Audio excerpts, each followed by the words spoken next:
TikTok and they've extracted my brain information. So, like, you see this woman in a remote area of China and she flings like a box of chicken feet, and another girl picks it up and makes dinner with it. Like, the analogy is, slave descendant foods in the real version of the story that Prophet Hanna used to eat. She was raised by blacks. It's not her fault.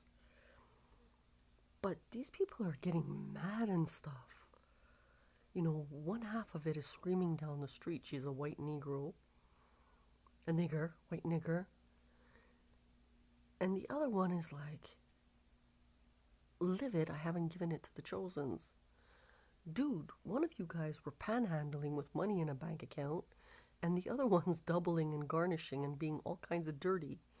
Like, to a point, you gotta protect yourself, You gotta protect yourself. I'm narrating a true story. What do you want from me? And this is where, when there's a lot of money, they get all messed up and stuff. So what they're trying to do, from my understanding, is pool together all the funding. They're pretending they're following me. But when I'm pooling all my work together, it's all over the place, different topics, and I'm pooling it for social betterment. I'm not pooling it to put it in my pocket as one ethnic group. It's for a 360-degree change. So people respect me over you. Because first of all, you're doing fraud and it's abnormal. And it's so dirty in the sense that, it's really downright dirty. They'll run down the street and tell 10 people they saw you in jail. Or they'll go into your brain and they'll take clips of mental illness and go report it to the police, saying it's real.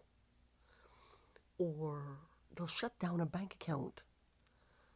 You have a Royal Bank commercial account, and they'll shut it down. The key in the Hanna versus Lucifer story, it's actually a real story.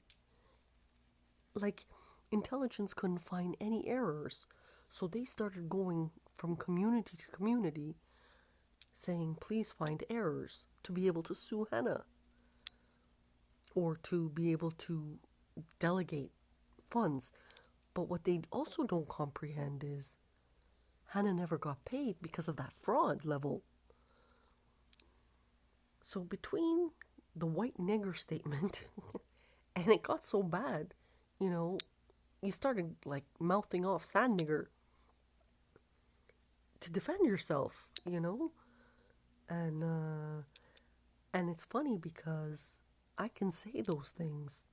My family is full of colors in a fluke true story in terms of heritages. Like, there's about 13 something nationalities. But don't punish me because I grew up on slave descendant foods like oxtail and, chicken feet and things like pork ribs and stuff like that. That's ham. That's what we grew up on. If it's a true story, just sit down and buy a ticket. But it's so unruly. And then I get a message from one intelligence saying, should we send Turks to Guyana? I'm like, don't move them because people are being whacked around. Like, don't move people. Because when they changed places, they started killing Indians. East Indians. Like, these guys didn't do anything. Or they started killing Chinese. Don't do that either. Because I have Chinese in me, I have Indian in me, and I'm raised by blacks, and I'm a blondie. It's based off a true story. But it gets to the point where you gotta defend yourself. Another fact.